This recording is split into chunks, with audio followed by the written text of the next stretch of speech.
Ignition sequence start. 6, 5, 4, 3, 2, 1, 0. Liftoff. We have a liftoff.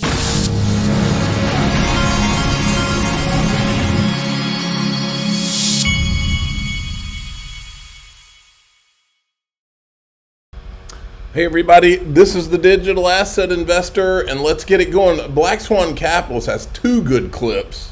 Watch this one. You have to diversify. You don't have a choice.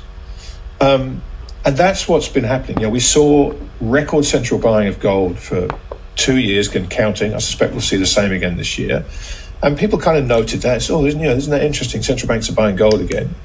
But it's a lot more than interesting, because this is not a choice they're making. This is a need they have now. They need to diversify. They need to be more resilient. They need to be more robust. They need to be more independent of the system. And the system I'm talking about is the dollar-based reserve system.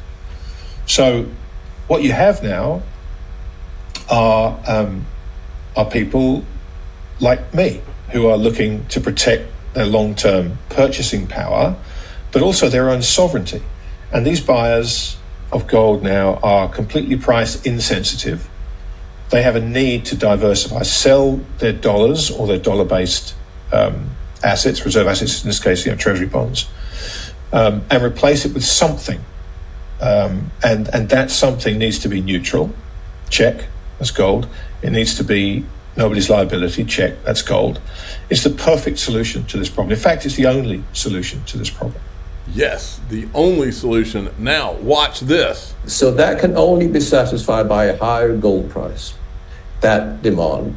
But that, so it's going to be a gradual move initially, but at some point it could be a major move, a major revaluation, because to satisfy this demand and to make gold the reserve currency of the world, which I think will happen.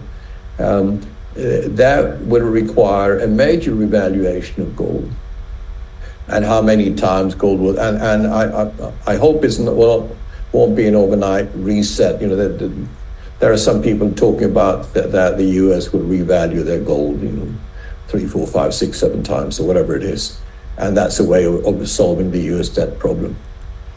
I believe that it's more like 10 to 20 times. I don't think it's really revaluing gold. I think it's putting the value at what it's actually worth.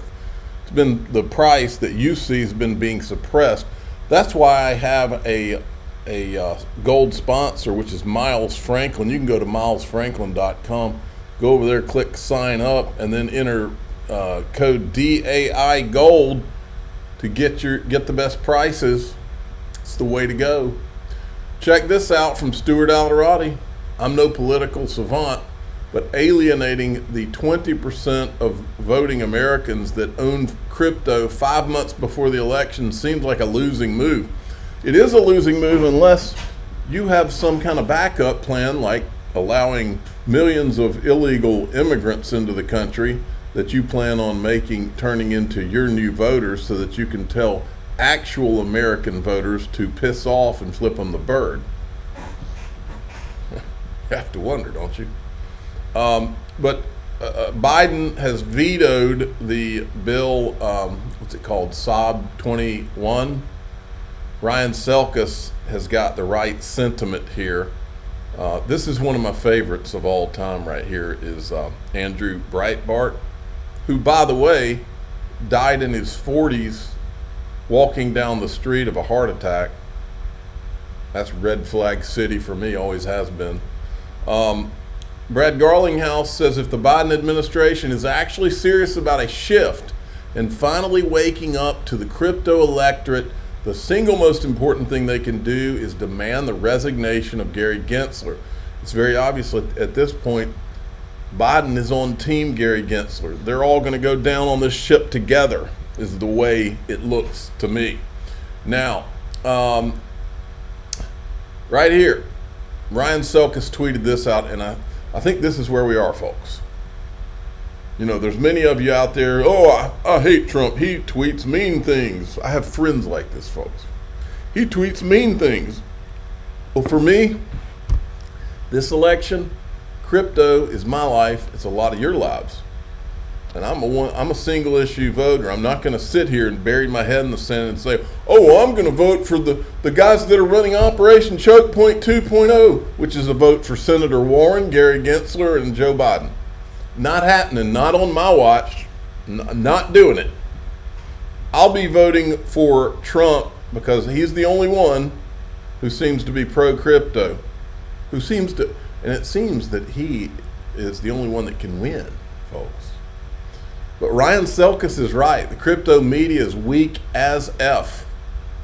A bunch of waffling pearl clutchers who have yet to utter the one name they know will save the industry because they're trying to not offend. Not to offend. If you bend over backwards too far long enough, you could break a rib. I like what Sean McBride said here. Pay attention, and you might find that there are a few out there ready to rip their pearls off and toss them under Biden's shuffling feet. And I said, not this crypto media, Trump. This is the way. Here's a guy, look at this. Preston Byrne, as a lifelong liberal, I could not help but burst into tears when I learned listening to NPR. Well, that's your first problem, is listening to NPR. That's like listening to pure full-time propaganda from the same people that are running Operation Choke Point 2.0, dude. While driving my 1986 Volvo 240DL, that Biden vetoed the Saab 121 resolution. I thus reluctantly announced support for the GOP and Trump this cycle and recommend all crypto do the same. So do I. Dan Fisher, who is the XRP, let me look at his official title, Community Relations Manager at Ripple, okay? He is now, he's doing an XRPL news roundup May 2024. This is a great idea. He's giving you, first he says XRP Las Vegas was awesome, and I think Adam said it best. I want to thank Brad Combs, Digital Perspectives, awesome event all around. Genuine love is unparalleled. Let's make it even bigger next year. Congratulations to Some Wallet for making crypto tax management a breeze. Builders keep building. And then the DREC Alliance is establishing open source standards to facilitate adoption across various industries. I won't go through all of them, but the bottom line is that I think Dan Fisher is a great addition to the XRP community and to Ripple. Now, here is, this is, what's his face? Paul Barron, is that his name? Yeah. Paul Barron, he's talking about XRP and the bigger and more master plan around the gaming effort that's going to show up at Apex. Futureverse right here, get ready, because all of this is happening in a couple of weeks. And this is where XRP is going to start to reveal, I think, maybe a bigger and more master plan around their gaming effort. So make sure and keep an eye on what is happening over on Futureverse. I want to get into another clip real quick. And this clip goes into Futureverse right here. Okay. Then we had this. Brad Garlinghouse liked my tweet. Now, a lot of people do not like it when you talk bad about Dogecoin or Dogecoin, but Brad Garlinghouse keeps bringing it up. Nope. And he actually said when he brought it up, this is going to piss a lot of people, this gets me in trouble or something like that. But anyway, RizXRP has retweeted this. Brad Garlinghouse likes digital asset investors tweet, the adults in the room. So here's the like, and here was the tweet. We have now seen Brad Garlinghouse say multiple times, Dogecoin is crap, no utility. He didn't say crap, I said crap. But he said he keeps saying he doesn't get Dogecoin. The US government is going after Tether because it's not regulated. An XRP ETF is inevitable. He said it 3 or 4 times. These are things he keeps on saying over and over and over. The only digital asset with legal clarity. The adult in the room, Brad Garlinghouse, is trying to tell the children in as nice a way as possible, and has been for years. No utility or regulation, and you're out. For me, this has always been the defining difference between the XRP community, and when I say XRP community, I don't include the anti-XRP army that pretends to be the XRP community. It's the defining difference between the XRP community and the down with the banks cartoon monkey crowd. Governments are going to bring out their tanks before they give up the control of the money supply. That's Brad Garlinghouse. All right, now, Brad Garlinghouse did another interview from Consensus, and there's 2 clips. Now he's saying it for a 4th time. Another thing he keeps on saying. And sorry, I just dropped my Zippo lighter. This is thanks to Johnny from the UK, who literally gave me this Zippo that is it's annoying everybody. It's even annoying my wife. I'll flip it every once in a while when we're watching TV, and she's like, please stop that. So Johnny from the UK, you have infuriated a lot of people. But I appreciate the gesture, and therefore I'll do it. I just won't do it too much, okay? But anyway, this is another thing Brad Garlinghouse has said 2 or 3 times. He keeps making reference to how Tether is going to lose market share. Now you can, unless my son needs to come out of retirement and draw you a picture, that can only mean that Brad Garlinghouse is trying to tell you in a nice way where that market share is going to go. So you're getting into the business of stable coins. It's pretty crowded, $200 billion, the collective market cap, Tether, USDC, other players. Why now? Well, look, I think if you look at where the market is going, well, you're right. It's somewhere between $150 and $200 billion today. I think forecasts are that it's going to be somewhere around $2 trillion to $3 trillion. So that's growth of 10 to 20x where it is today. So that in of itself is those are fun markets to be in, that they're growing quickly. The second is, I think there's likely to be some shifts in market share. Today, Tether is by far the dominant. The U.S. government, for better or for worse, we can debate. The U.S. government has expressed concerns about Tether and how it operates outside of the United States, representing a U.S. dollar. And I think the U.S. government has taken the position, well, if you're representing a U.S. dollar, you need to be regulated by the United States. That isn't the case today, and I think there may be some shifts in how that market share. But look, overall, I think Tether will continue to grow. I think USDC will continue to grow. But I think there's a lot of room as that market grows for a Ripple-backed stablecoin. Okay, then I needed to make sure I pointed something out to you all. You know how we keep asking the question, why?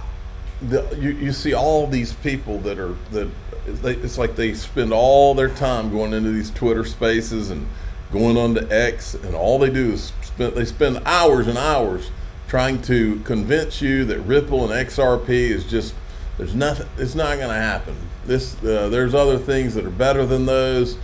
It's not going to work, and here's why, and they go out of their way. Now, the one common theme you'll see with just about all of these people, not every single one, but pretty much every single one, they have their own token that they're promoting. They're doing it subtly often. In other words, they'll do a Ripple and XRP video, and in that video, oh, by the way, I really love this project. Well, they're doing that for a very specific reason. They're doing it because the reason, and it's the answer to the question, the reason they don't leave the XRP community is because they know that Ripple and XRP get them a lot of views. They're trying to draw in the views, then go negative on Ripple and XRP and tell you about this other token. That is what they're doing. So I wrote this up here. Remember the Ripple stable, when the stablecoin was announced, the anti-XRP army immediately began saying they don't need XRP. Brad Garlinghouse saying they lost the plot was him being a CEO and being generous. I think their real plot involves staying in the XRP community to attract the views that come with Ripple and XRP, and using those views to then promote other tokens. By the way, all of which have no legal clarity. Okay? None of them. Not one of them. This is why they don't leave, but instead try to convince you of all the reasons XRP is bad. And what does this mean for XRP? Do the two work in tandem, or does the stablecoin supplant XRP's utility? We are 100% behind the growth and development of the XRP ledger and the health of that market, that ecosystem. We think having a stablecoin built on the XRP ledger actually adds liquidity to the XRP ledger. We already have been using stablecoins in our payment flows, so this is just kind of a natural extension. We'll continue to absolutely prioritize XRP, but there's times and places where our customers want to see US dollar to US dollar using a Ripple stablecoin. We think makes sense in those flows.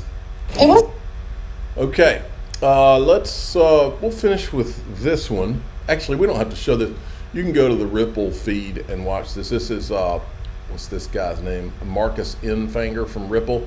And he's doing, talking about tokenization in transforming finance in a minute. Go check him out. We're in the group today. I'm going to, you could call it a conspiracy theory, but folks, as I've told you many times, I can see around corners and things that, just like ETHgate, when it first started, that probably felt like a big fat conspiracy theory. It is no longer. ETHgate's real. It always was real, and it's alive and well because these people did corrupt things, and everybody knows it now. It took us 3 years to get everybody to admit it, but now they do. We're going to talk about that. I'm going to talk to you about something that's going on in social media too, right now in crypto land. And there's one other thing, and I'm drawing a blank on it. I'm the digital asset investor. I'm not an investment advisor. This is for entertainment purposes only. Please subscribe, hit the like button, tell your friends and family. Away we go.